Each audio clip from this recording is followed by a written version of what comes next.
माते, प्रकट होइए माते। आपका गंगा पुत्र भीष्म आपके समक्ष उपस्थित है।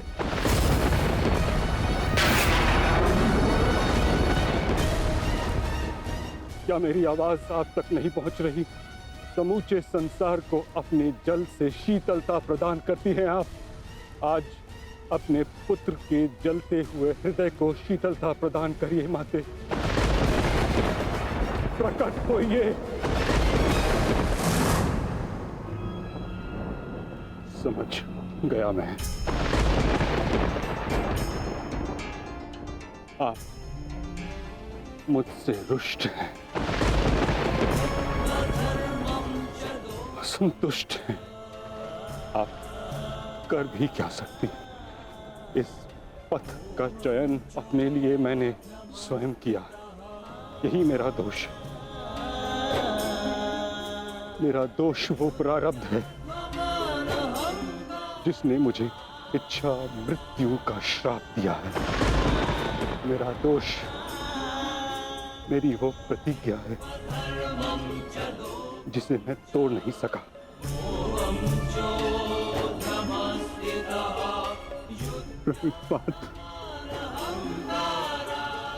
आज आपका ये पुत्र आपके आशीर्वाद के बिना ही युद्ध में भाग लेने जा रहा है। अपनी भूल के लिए भाग्य को दोष देना उचित नहीं है गंगापत।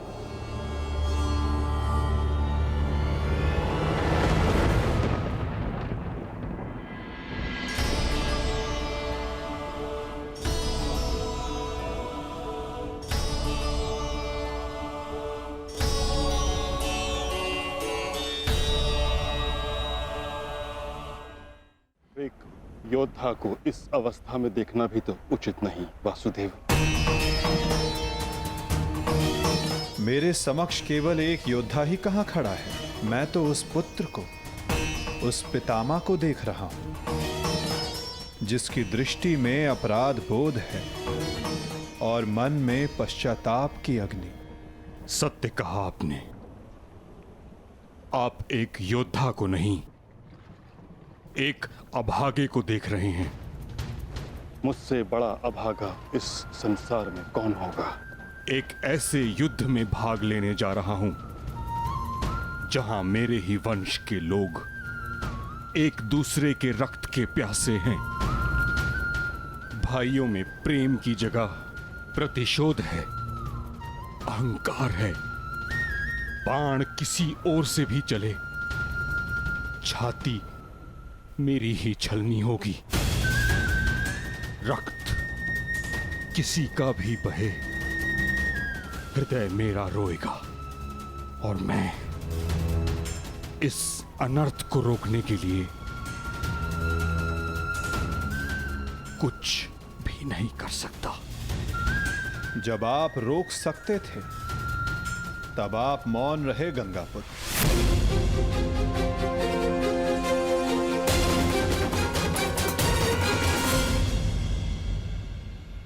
इस युद्ध को संभव बनाने में आपका भी योगदान है गंगापुत्र।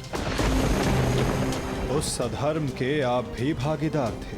भागीदार नहीं वासुदेव, विवश था मैं। अपने वचन से, अपनी प्रतिज्ञा से बंधा हुआ था। आपकी प्रतिज्ञा हस्तिनापुर के सिंहासन की रक्षा करना थी।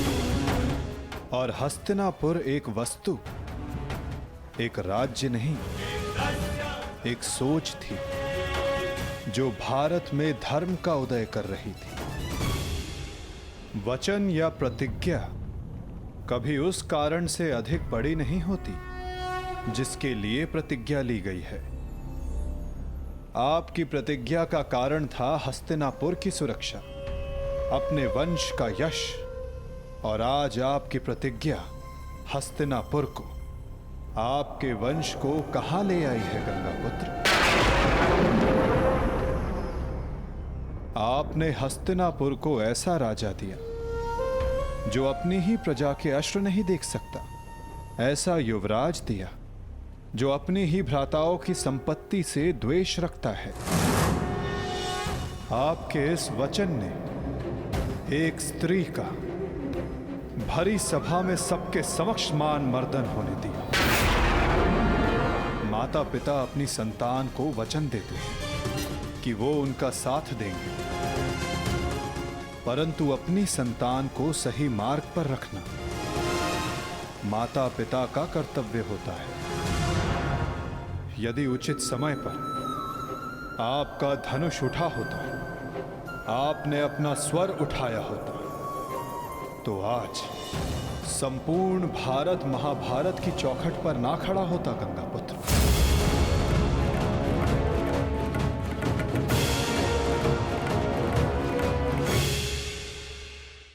आपकी इस प्रतिज्ञा को पूर्ण करने के लिए कितना बड़ा मूल्य चुका रहा है ये संसार।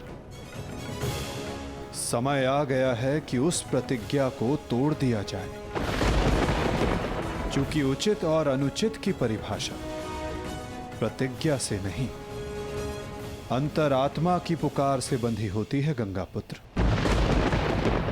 ये चुनाव आपका था और इसका फल भी आप ही भोगेंगे। अपने चुनाव के लिए आप स्वयं उत्तरदायी हैं गंगापुत्र, ना कि आपकी प्रतिज्ञा और ना ही आपका प्रारब्ध। ठीक कहा आपने वासुदेव।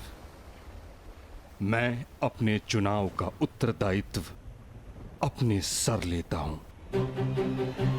मेरा चुनाव है कि मैं अपना वचन तोड़ नहीं सकता। निराशा हुई मुझे ये जानकर।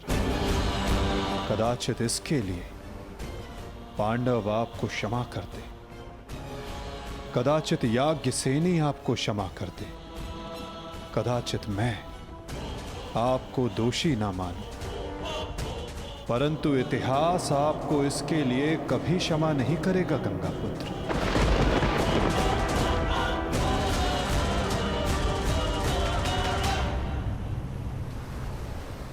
रुकिए वासुदेव, मैं नहीं चाहता कि मुझे क्षमा मिले।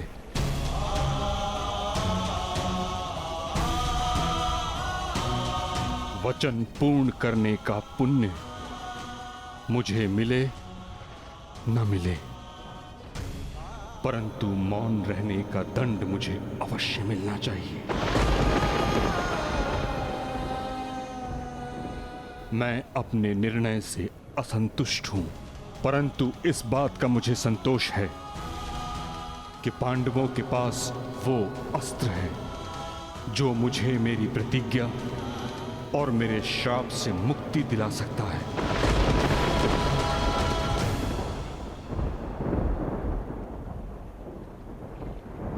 आप भली भांति जानते हैं कि मैं किसके विषय में बात कर रहा हूं,